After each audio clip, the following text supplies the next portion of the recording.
Think it this way, we're like 8 Star Wars movies in now, but you really got to sit down and ask yourself, has this new installment really done anything? Has any Star Wars thing this millennium really done anything to what trilogy fans feel is like untouchable? So what's the goddamn point of them trying to make more? Other than money, other than birthing a new batch of A-list faces to keep Hollywood going another 5-10 years. But you know what? There's something about this Last Jedi that came off a lot different. Did Rian Johnson save it? Let's take a look. Now, Disney is coming off their best-selling movie ever, I think. I don't care. Obviously, there's pressure to outsell that with The Last Jedi, and you can pretty much see them pulling out all the stops with this one. You know, Mark Hamill's back for more than 10 seconds, way more recognizable machines or droids, whatever you call them, more fighter ship scenes, a true American popcorn film, sprinkled on top with these real kind of gritty visuals. Not in the cinematography, which is a word movie buffs ruin because they constantly throw it around to feel smart, but they couldn't tell you what CTO stands for, but it's gritty in the sets and character designs. So don't expect them to handhold on 16, but it's got these little details like the Darth Vader guy shows up with that scar on his face, covering it with something other than a normal band-aid, and stuff like that subconsciously gets you ready for the worst to happen. All the imagery in this is like stuff ain't going well. Luke with the exo robot hand, the ship's barely able to keep air. None of that was really misplaced or misguiding. Expect a darker movie than the last one. But now darker doesn't mean better, serious doesn't mean better. It's all about how you pace an expanded universe into 2 hours, and like Disney's other favorite franchise, the first hour went and the second went a lot longer. Obviously it's well made. For $250 million,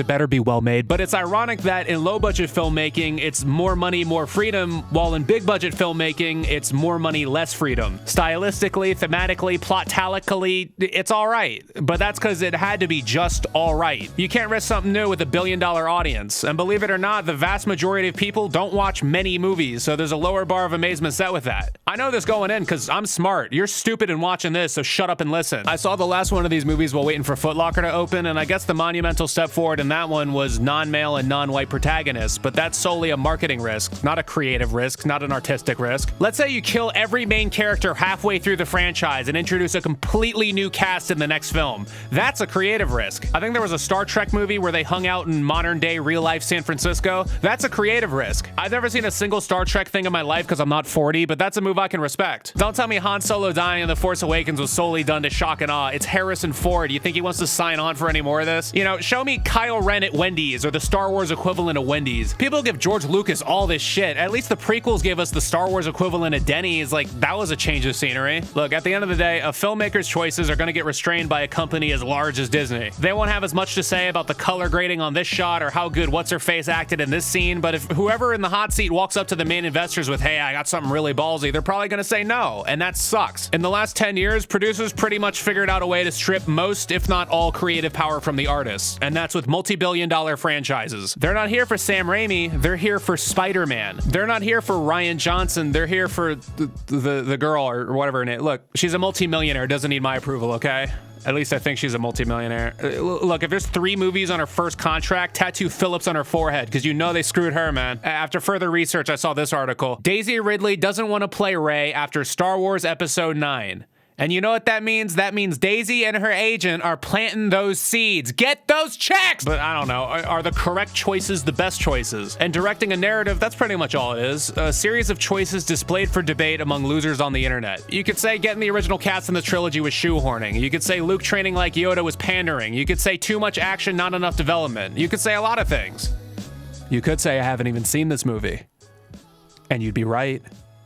I didn't pay $30 in 2 hours to go see a baby movie, but that didn't matter, did it? Because you dumbass, pseudo-smart video essay watching motherfuckers are gonna click any heavily premeditated monologue with big words so you can feel smart about your boring-ass hobbies. Doesn't matter what it's saying, they just read the title and take in the fast, heavily edited words. There's barely any content retention.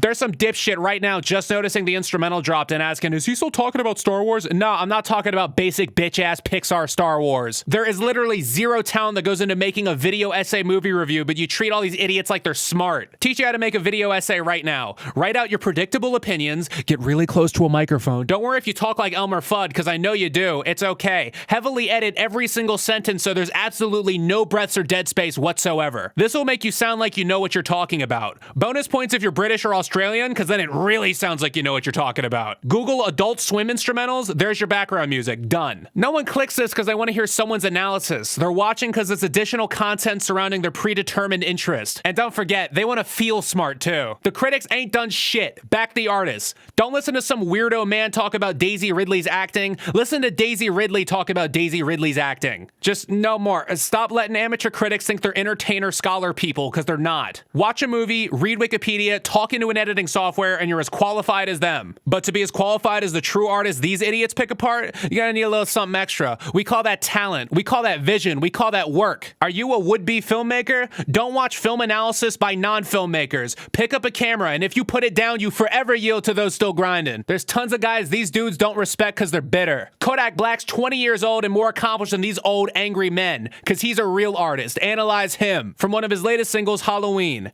I'm a G. It's in my jeans. Glock 23. It's in my jeans. So he's got the double entendre with jeans, but what a YouTube movie reviewer would overlook is the model of pistol he chose to name drop. He could have said Glock 17. Same syllables keeps the rhyme scheme, but he did Glock 23. Bigger bullets, but what else? Who else do we know for 23? The most famous living person on earth, Michael Jeffrey Jordan, who shot a lot and wouldn't miss, meaning Kodak shoots a lot and won't miss. So through one small lyrical selection, Kodak Black has painted the bigger picture of why you should respect him. If you listen to Adult Swim rap beats and don't appreciate that line, delete your computer. I'm out here every day, writing, shooting, editing, whatever-ing. You gotta do the same. You gotta stop bitching, start a revolution. Real artists on real shit. Pray to Jesus Christina Aguilera.